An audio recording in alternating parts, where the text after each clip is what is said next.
இன்றைக்கி நம்மக்கிட்ட வரக்கூடிய வாடிக்கையாளர்கிட்ட இருக்கட்டும், நம்மக்கிட்ட ஃபோன் பண்ணி கேட்குறதா இருந்தாலும் சில பேர் இந்த வாஸ்து சாஸ்திர அடிப்படையில் நம்ம பல காலம் பயணிச்சிட்டு இருக்கிறனால நிறைய பேர் நம்மக்கிட்ட ஒரு கேள்விகள் கேட்குறாங்க. என்ன கேள்விகள் கேட்குறாங்கன்னா, இந்த கோயிலுக்கு பக்கத்தில் இந்த வீடு இருக்குது, இந்த கோபுரத்துடைய நிழல் எங்கள் வீட்டு மேலே உழுகுது, இது பரவாயில்லையா, இல்லை அது நல்லதா கெட்டதா அப்படின்னு நிறைய பேர் கேள்விப்பட்டிருப்பீங்க. நீங்களே வீட்டுடைய கோபுரத்துடைய நிழல், அடுத்தது இந்த கொடிமரத்துடைய நிழலெல்லாம் வீட்டில் விழுந்தால் அவங்களுடைய பொதுவான ஒரு விஷயம் என்னென்னா செல்வ நிலையில் நல்ல முன்னேற்றம் இருக்காது.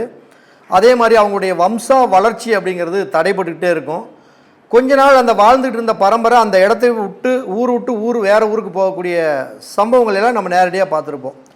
அப்போ உண்மையிலுமே கோபுரத்துடைய நிழல் வீட்டில் விழலாமா விழக்கூடாதா அப்படிங்கக்கூடிய பதிவு தான். அப்படியெல்லாம் பார்த்தோம்னா கும்பகோணத்துலேயோ ஸ்ரீரங்கத்திலேயோ யாருமே குறியெடுக்க முடியாது. திருமண பக்கமெல்லாம் பார்த்தீங்கன்னா கும்பகோணத்துலேயும் ஸ்ரீரங்கத்தில் பூரா எல்லாம் மிகப்பெரிய கோபுர கோயிலாக தான் இருக்கும். அப்போ அங்கெல்லாம் ஒருத்தருமே வாழ முடியலையா, இல்லை அந்த நிழல் விழுகாமல் இருக்குதா, இதையெல்லாம் நம்ம கொஞ்சம் ஆய்வு பண்ணி பார்க்கணுமல்ல. அப்போ உண்மையிலேயே கோபுரத்தோட நிழல் விழுகலாமா விழுகக்கூடாதா, எந்த கோயில் சார்ந்த விஷயங்கள் துன்பத்தை கொடுக்கும், எந்த கோயில் சார்ந்த அந்த நிழல் பாதிப்பை தராமல் இருக்கும் அப்படிங்கக்கூடிய ஒரு அழகான பதிவு தான். பொதுவாக நம்ம பழமொழி சொல்லுவாங்கள்ல, கோயில் இல்லாத ஊரில் முதல்ல நம்ம குடியிருக்கவே கூடாது, ஊரை விட்டு வந்துடணும் அப்படின்னு.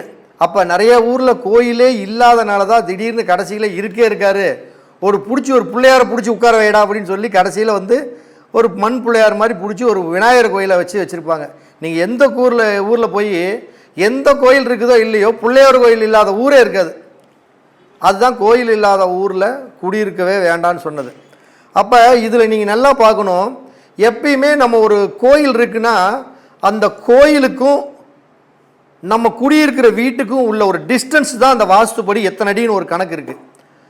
அப்போ நட்சத்திரம் மொத்தம் எத்தனை நட்சத்திரம்? 27 நட்சத்திரம். ஒரு நட்சத்திரத்துக்கு எத்தனை பாதம்? சரி, அப்போ 4 பாதம். அப்போ மொத்தம் 27 நட்சத்திரத்துக்கு மொத்தம் எத்தனை பாதம் வருது? அப்போ 108 பாதம்.